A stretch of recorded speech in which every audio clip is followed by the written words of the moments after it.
order a coffee in 3 languages after watching a short video.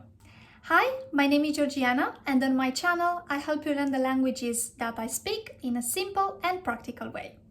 Let's start. In this video, you are going to learn how to order coffee in Italian, Spanish, and Romanian.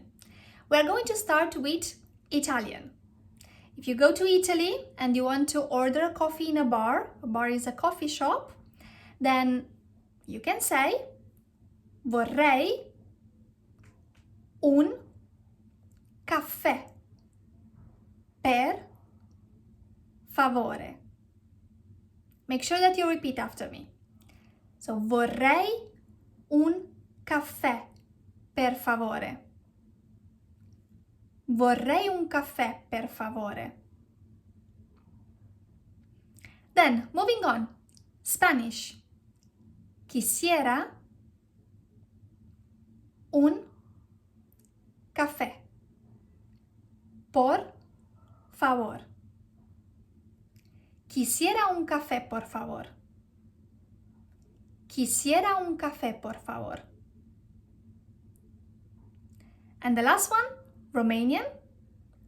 Aș dori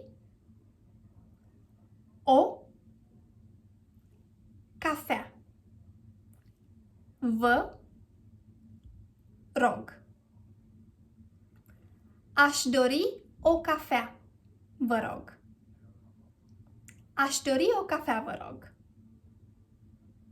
So once again, in Italian, vorrei un café, per favore. In Spanish, quisiera un café, por favor. And in Romanian, aș dori o cafea, vă rog. That's it. As simple as that. Now you know how to order a coffee in 3 languages. Thank you very much for watching this video. If you liked it, please do consider subscribing to my channel, and I will see you in the next one.